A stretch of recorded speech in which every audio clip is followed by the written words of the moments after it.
Good morning students. मुझे काफ़ी students ने मैसेज किए हैं और क्वेरीज पूछी हैं कि एक कंप्लीट स्ट्रैटेजी पे वीडियो बनाया जाए कि काफ़ी स्टूडेंट्स को यूपीएससी के बारे में बहुत सारे मिथ्स हैं जिनकी वजह से डर लगता है, वो तैयारी कर नहीं पाते हैं शुरू, या फिर और जो लोग तैयारी शुरू करते हैं वो कंफ्यूजन में रहते हैं कि कैसे करना है, नोट्स बनाने हैं या नहीं बनाने हैं, कोचिंग करनी है या नहीं करनी है, पहले प्री पढ़ना है या नहीं, पहले मेंस पढ़ना है या नहीं। इन सारे कंफ्यूजन को आज की स्ट्रैटेजी में एक कंप्लीट लेक्चर के तौर पे मैं आप लोगों को बताऊंगा। तो complete strategy for IAS exam, अगर इसमें सबसे पहले मैं डिस्कस करूंगा कि बहुत सारे स्टूडेंट्स को कुछ डाउट्स होता है और उन डाउट्स की वजह से, उन फियर्स की वजह से, और those fears are not real fears, those fears are unfounded false fears, उनकी वजह से बहुत सारे टैलेंटेड स्टूडेंट्स, आईआईटी और आईआईएम के स्टूडेंट्स तैयारी करने से ही डरते हैं। तो सबसे पहला कंफ्यूजन या जो डर है वो है दिल्ली की। बहुत सारे लोगों को लगता है कि दिल्ली आए बिना यूपीएससी की तैयारी नहीं होती।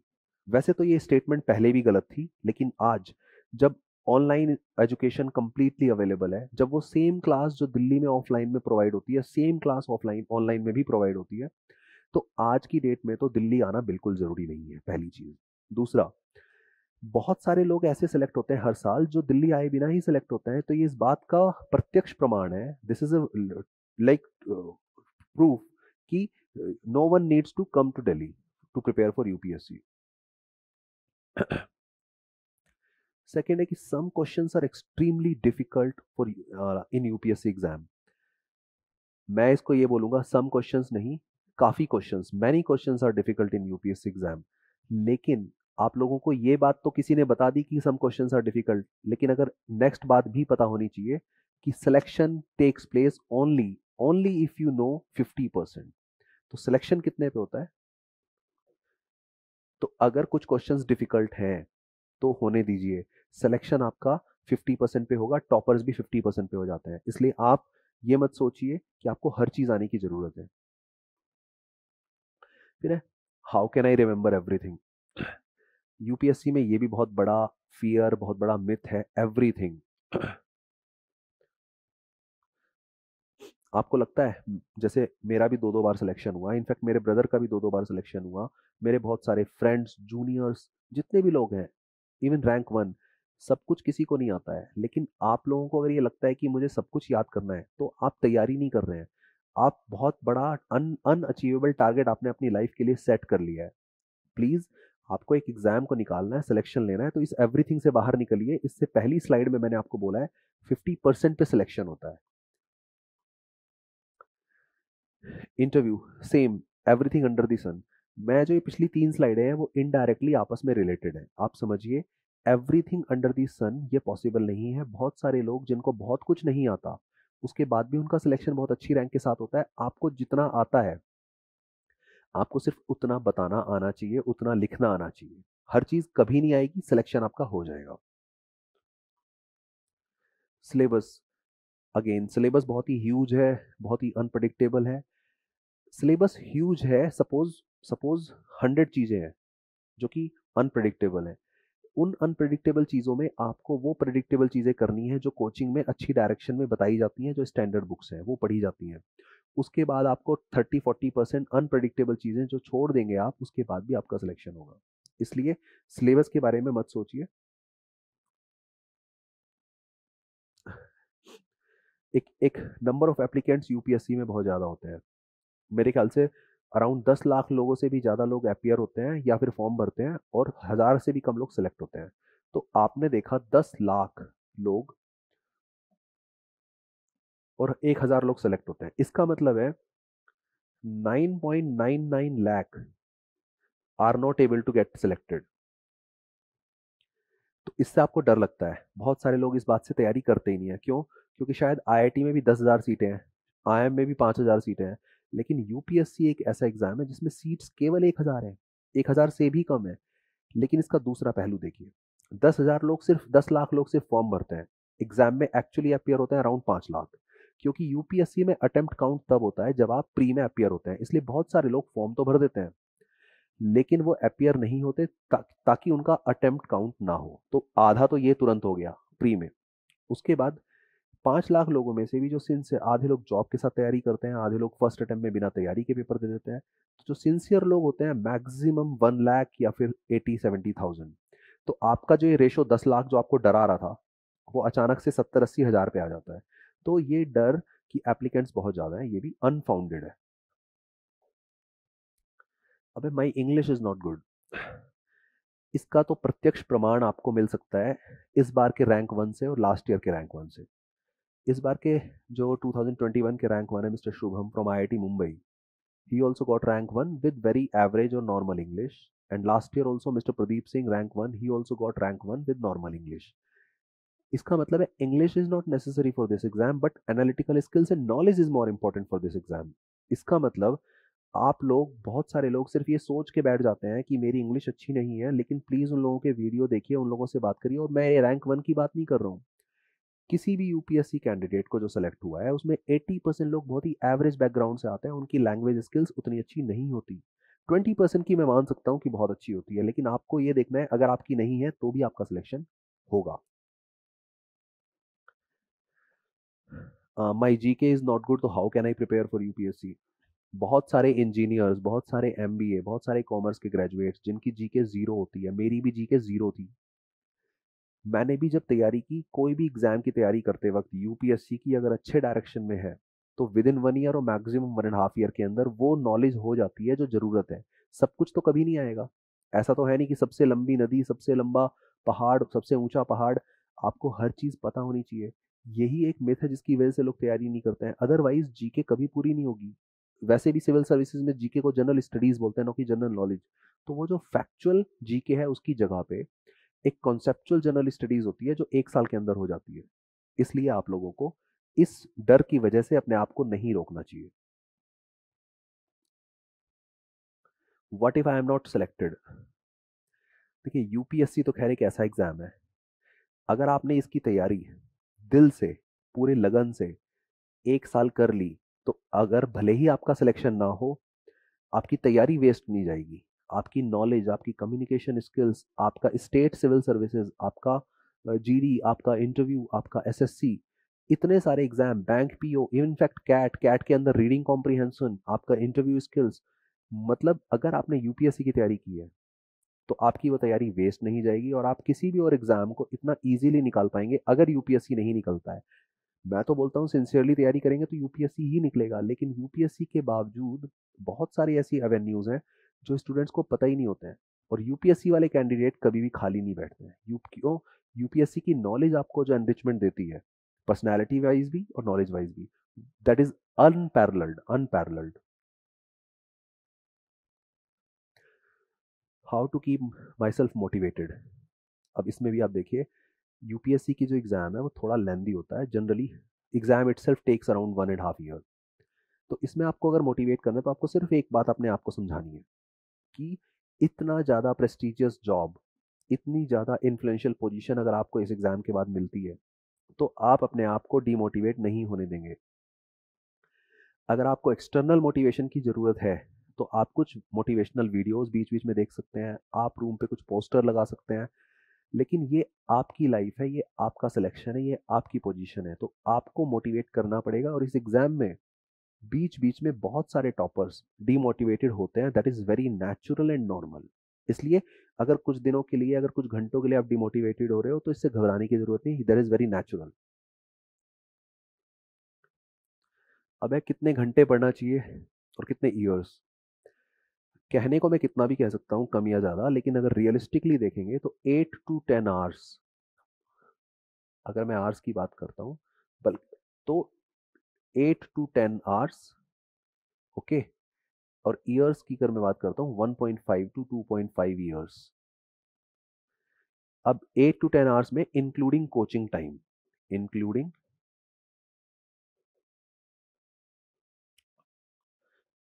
Coaching time. कुछ आप में से कुछ लोग हैं जो कोचिंग कर रहे हैं, आप में से कुछ लोग हैं जो घर पे पढ़ रहे हैं, तो टोटल जो भी यूपीएससी का सिंसियर एस्पिरेंट है वो 10 घंटे उसको देना चाहिए। अगर 3 घंटे कोचिंग में जा रहे हैं तो 7 घंटे देना चाहिए। और ये मान के चलिए आपको 2 साल पढ़ना पड़ेगा। पर किसी भी और एग्जाम के लिए भी आपको 6 महीने 8 महीने तो पढ़ना ही पड़ता है, बट ये एग्जाम सबसे बड़ा है, सबसे, इसको बोलते हैं मदर ऑफ ऑल एग्जाम्स। तो इस एग्जाम के लिए ये कंप्लीटली वर्थ इट है, कंप्लीटली वर्थ इट, क्योंकि once you clear this exam, see any video of any officer, LBSNAA video, you will feel the difference, the kind of royal training, Bharat Darshan, international attachment, तो your entire life will change after these 2 years, इसलिए it is completely worth it. अब आपको notes बनाने चाहिए या नहीं बनाने चाहिए? अगर आपको लगता है कि आपकी मेमोरी बहुत रिटेंटिव है and you can remember everything, तब आप नोट्स नहीं बनाए तो चलेगा। But generally every human being, और मैंने अपने आप को भी कंसीडर किया है ह्यूमन बीइंग नेचुरल और नॉर्मल, कि हमें 5 दिन पुराना ही न्यूज़पेपर याद नहीं रहता तो 50 दिन पुराना या 6 महीने पुराना याद नहीं रहेगा। इसलिए मेरे हिसाब से personal opinion and personal suggestion and strong suggestion, कि अगर आपको थोड़ा भी डाउट है तो नोट्स बनाने चाहिए, शॉर्ट नोट्स अपनी खुद की लैंग्वेज में बनाने चाहिए, जो भी आपने पढ़ा है उसको अपने छोटे लैंग्वेज में, सिंपल लैंग्वेज में 10 पेजेस को 1 पेज के अंदर नोट्स बनाइए। आपको इसका फायदा विद इन 1 मंथ नजर आएगा। एक बार आप ये वाली एक्टिविटी मेरे कहने से सिर्फ 15 दिन या 1 महीना करके देखिए, आपको ह्यूज डिफरेंस नजर आएगा। अब ये है कि बहुत सारे लोग, स्पेशली अच्छे कॉलेज के लोग, आईआईटी और आईआईएम के लोग 20 की एज में शुरू नहीं करते हैं, उनको लगता है वो 25 की एज में शुरू करते हैं। ये ऐसा क्वेश्चन है क्यों? जनरली मैंने देखा है, जो ये अच्छे कॉलेज के स्टूडेंट्स होते हैं, they are in hurry to earn money, they are in hurry to earn money. उनको बहुत जल्दी कोई जॉब चाहिए या कोई ऐसा एग्जाम चाहिए जो शॉर्टकट है। शॉर्टकट में CAT is also like something which can be cracked in 6 months और 8 months, but UPSC can not be cracked in less than 2 years time. तो यूपीएससी क्योंकि थोड़ा लॉन्गर टाइम लेता है, तो जनरली लोग छोटा रास्ता चूज करते हैं स्टार्टिंग में। लेकिन after cracking CAT, IES, after doing job, after doing everything, GMAT, anything, when they meet their own IIT batchmate or engineering batchmate who is now IAS and who has more authority, now after looking at him, then they start preparing. तो ये चीज़ अगर पहले से ही पता लग जाए और engineering के सेकेंड ईयर थर्ड ईयर में या ग्रेजुएशन के सेकेंड ईयर थर्ड ईयर में करेंगे, तो भले ही आपको ग्रेजुएशन के बाद 2 साल जॉब ना लगे, भले ही आपको 2 साल वेट करना पड़े, बट आप कम से कम 24 की साल की उम्र तक बन जाओगे। और अगर आपने कोई जॉब की, अगर आपने कोई पोस्ट ग्रेजुएशन किया, अगर आपने आईएम में गए, अगर आप जी मैट किया आपने, तो फिर आपका जो ईयर्स हैं वो बढ़ जाएंगे। और कई बार तो टैलेंटेड लोग इस डर की वजह से कि अब एज बढ़ गई है, फिर वो करते ही नहीं है तैयारी। तो कुछ लोग तैयारी इसलिए नहीं करते कि उनको मतलब उनको पसंद नहीं है, सिर्फ वो इसलिए नहीं करते, उनको डर लगता है। तो डर खत्म करिए, क्योंकि डर के आगे ही जीत है। क्वेश्चन ये है व्हेन। अभी हमने देखा कि कुछ लोग हैं जो 25 और 26 की एज में तैयारी शुरू करते हैं। आपको ये गलती नहीं करनी है। 25 और 26 की एज में भी तैयारी करके सिलेक्शन होता है, और बहुत सारे आईआईटी और आईएम के टॉपर्स, गोल्ड मेडलिस्ट आते हैं 26 की एज में। लेकिन आपको ये गलती नहीं करनी, आपको ये तैयारी 18-19 की एज में शुरू करनी है, ताकि आप 21-22 की उम्र में बन जाए। इसलिए when it should be prepared, और it should be started as early as early as possible और एज सून। आपको वेट क्यों करना है? आपको अगर डेली 2 घंटे भी तैयारी करनी है, तो कम से कम आप तैयारी शुरू करिए, आपको इसका फायदा बहुत जल्दी नजर आना शुरू होगा। ये एक बहुत बड़ा कंफ्यूजन है जो बहुत सारे सिविल सर्विसेज एस्पिरेंट्स के दिमाग में रहता है, कौन सी बुक। जनरली कई बार ऐसा होता है, every student tries to become unique, वो थोड़ा डिफरेंट बुक पढ़ेंगे बाकी लोगों से, और उस चक्कर में वो इतना डिफरेंट हो जाते हैं कि उनका सिलेक्शन नहीं होता। मैं आपसे स्ट्रांगली रिकमेंड करूंगा कि आपको वो बुक पढ़नी है जो मार्केट में सबसे ज़्यादा स्टैंडर्ड है उस पर्टिकुलर सब्जेक्ट के लिए। तो इसमें होगा जो भी मोस्ट स्टैंडर्ड बुक है। मोस्ट स्टैंडर्ड बुक की लिस्ट हम आपको भेज देंगे। फॉर एग्जांपल, लक्ष्मीकांत है पॉलिटी के लिए, ज्योग्राफी के लिए माजिद हुसैन, मॉडर्न हिस्ट्री के लिए स्पेक्ट्रम। आपको अपना दिमाग नहीं लगाना है, ऑलरेडी वो लोग दिमाग लगा चुके हैं जिन्होंने इस एग्जाम को निकाला है। आपको पहले हर सब्जेक्ट की स्टैंडर्ड बुक पढ़नी है। और कितनी पढ़नी है? How many? 1 और मैक्सिमम 2 फॉर एनी सब्जेक्ट। मतलब ये कि किसी भी सब्जेक्ट के लिए आपको या तो एक बुक पढ़नी है या मैक्सिमम 2। किसी एक सब्जेक्ट के लिए 3 या 4 बुक नहीं पढ़नी है। ठीक है? आपको ज़्यादा बुक पढ़ने से ही आपका कंफ्यूजन क्रिएट होता है। आपको एक बुक पढ़िए और एक बुक को आप 4-5 बार पढ़िए। आपने सुना भी होगा, read 1 book 10 times, don't read 10 books 1 time. Coaching. अब आप ये देखिए, अगर आपने कोई एग्जाम निकाला है और आप उसकी सलाह अपने छोटे भाई बहनों को देंगे, तो क्या आपके छोटे भाई बहनों को आपकी बताई हुई सलाह से फायदा होगा या नहीं होगा? होगा। इसका मतलब है जिन्होंने उस तैयारी को पहले किया है, जिन्होंने उस रास्ते पे पहले चला है, अगर वो आपको गाइड करेंगे तो आपको डेफिनेटली फायदा होगा। तो मैं कोचिंग में, अगर आपको लगता है कि आपका कोचिंग में टाइम वेस्ट हो रहा है या मनी वेस्ट हो रही है, तो that is completely wrong. Coaching को I will strongly recommend coaching.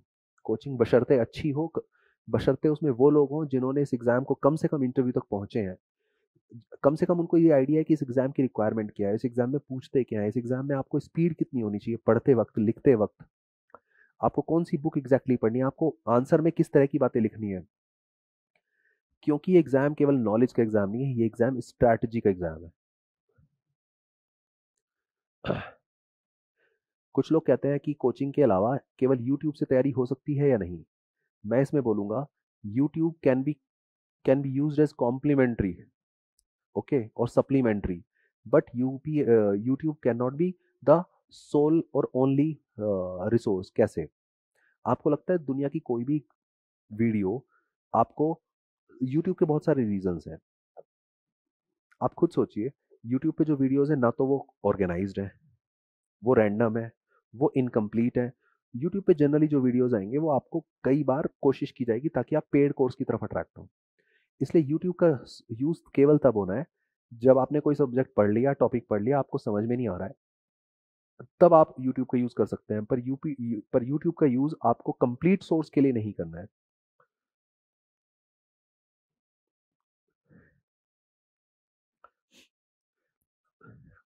कुछ लोग जिन्होंने यूपीएससी की तैयारी नहीं की है या फिर नहीं निकाला है, वो और मार्केट में कुछ कंफ्यूजन फैलाते हैं कि प्री फर्स्ट या मेंस फर्स्ट, कुछ लोग ये भी कहते हैं मेंस फर्स्ट।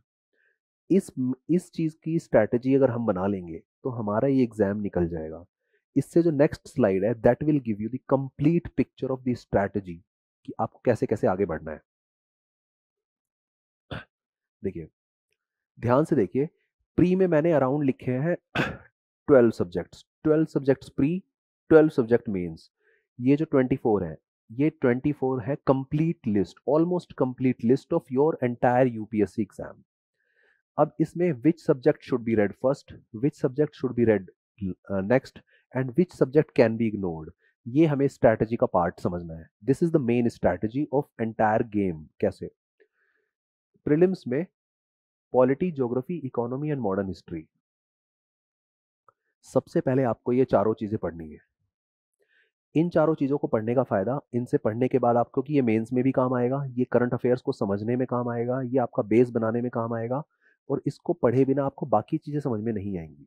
इसलिए इन चार चीजों का पहले बेस बनाइए। उसके बाद नेक्स्ट स्टेप में current affairs, environment and art and culture. आप इन चारों के बाद करंट अफेयर्स यानी कि न्यूज़पेपर, मैगजीन, वो आपको कब करना है? इन चारों के बाद करना चाहिए। उसके बाद आता है ancient, medieval, GK, science and tech and CSAT. इन पांच चीजों को आप शुरुआत में इग्नोर कर सकते हो, अगर आपके पास प्री के लिए टाइम काफी है तो आप इग्नोर कर सकते हो। मेंस में एसे, एथिक्स और ऑप्शनल, ये तीन चीजें सबसे ज्यादा इंपॉर्टेंट है। क्यों? 250 मार्क्स, 250 मार्क्स एंड 500 मार्क्स, केवल तीन चीजें 1000 मार्क्स। इसलिए इन तीन चीजों को काफी लोग इग्नोर करते हैं। काफी लोग जो है history, geography, economy, current affairs में लगे रहते हैं, but they don't practice ethics, essay and optional. तो आपको मेंस में इन चीजों पे ध्यान देना है। फिर मेंस में क्या आता है? World history, history after independence, international relation, internal security, current affairs, social issues and disaster management. ये जो छोटे छोटे टॉपिक हैं, ये आपस में इंटरनली कनेक्टेड भी हैं। इनका यूज एसए में भी होता है, इनका यूज करंट अफेयर्स में भी होता है, और करंट अफेयर्स से इनमें भी काम आता है। ये थोड़ी थोड़ी तैयारी है, बहुत छोटी छोटी चीजें हैं, और ये कुछ, कोई 10 डेज में हो जाएगा, कोई कोई 5 डेज में हो जाएगा। ये वो, इसको हम कर सकते हैं और करना भी चाहिए, इसको इग्नोर नहीं करना है। लेकिन इसके लिए आप स्पेसिफिकली जब आप वो दोनों चीजें कर लेंगे तब आपको करना चाहिए। हिंदी और इंग्लिश, देखो, प्री में सी सेट और मेंस में हिंदी एंड इंग्लिश, और you can say for any other language और रीजनल लैंग्वेज प्लस इंग्लिश। ये दोनों नंबर जुड़ते नहीं है, जैसे सी सैट भी जुड़ता नहीं है, तो CSAT is also qualifying, Hindi और इंग्लिश इज ऑल्सो क्वालिफाइंग। तो ये यू कैन इग्नोर ऑल्सो, और you can give less weightage, क्योंकि इनका नंबर रैंक में नहीं जुड़ेगा, इनका नंबर सिर्फ क्वालिफाई करने के लिए आएगा। तो अब हम बात करते हैं स्ट्रैटेजी की। स्ट्रैटेजी का मेन मकसद क्या है, आपको क्या पढ़ना है, कितना पढ़ना है और क्या छोड़ना है। तो मैं जहां लिखूंगा वन, वन का मतलब है वो सबसे ज्यादा इंपॉर्टेंट है, नंबर टू, नंबर थ्री। तो आपको नंबर वन पे ये लाइन, नंबर टू पे ये, नंबर थ्री पे ये, नंबर फोर पे ये, और नंबर फाइव पे। आपको अगर इस ऑर्डर में पढ़ेंगे तो अच्छा, मैंने ये ऑर्डर क्यों बनाया है, अब मैंने वैसे बता भी दिया है। इस ऑर्डर में पढ़ने से सब हो सकता है कि कई बार आपके पास टाइम कम है, हो सकता है कि आपकी अंडरस्टैंडिंग साइंस को लेके कम है। अगर आपकी अंडरस्टैंडिंग साइंस को लेके कम है, विदाउट साइंस भी यूपीएससी निकलता है, क्योंकि मैंने साइंस को कहाँ रखा है, बहुत ही पीछे की स्टेज पे रखा है। लेकिन जिन चीज़ों की यूपीएससी को बहुत ज़्यादा ज़रूरत है, for example polity, geography, economy, modern history. कुछ लोग ऐसे भी हैं जिनको ज्योग्राफी समझ में नहीं आता, तो वो ज्योग्राफी में कम कर देते हैं और वो इधर मेडिएवल में या जीके में इधर आगे निकल जाते हैं। कुछ हद तक स्ट्रैटेजी को आप अपने हिसाब से मॉडिफाई कर सकते हो, लेकिन ये काफ़ी हद तक यूनिवर्सल पैटर्न है। क्यों यूनिवर्सल पैटर्न है, क्योंकि कुछ ऐसे मार्क्स हैं जो आप कम नहीं कर सकते, आप ऑप्शनल को इग्नोर नहीं कर सकते। आप एस से और एथिक्स 1000 नंबर है 1750 में से, इसलिए स्ट्रैटेजी में ये पार्ट है कि कुछ लोग बोलेंगे प्री पहले पढ़ो, मेंस पहले पढ़ो। मैंने आपको एक ओवरऑल पिक्चर दे दिया। एक बात और, ये जो प्री का पार्ट है ये सारा भी मेंस में आता है ऑलमोस्ट। तो जब ये सारा आता ही है तो आपको पहले वो जरूर पढ़ना चाहिए, क्योंकि आप कम से कम, भले ही प्री निकले या भले ही मेंस निकले या ना निकले, बट आपका प्री निकलना चाहिए। दो तरह की सिचुएशन है,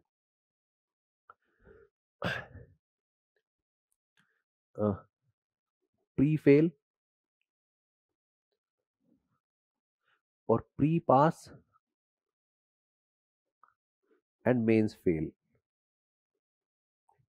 इन दोनों सिचुएशन में, दोनों ही सिचुएशन में आप फेल हैं, लेकिन मैं तब भी बोलूंगा कि पहली वाली सिचुएशन पुअर है, at least this situation is good. क्यों?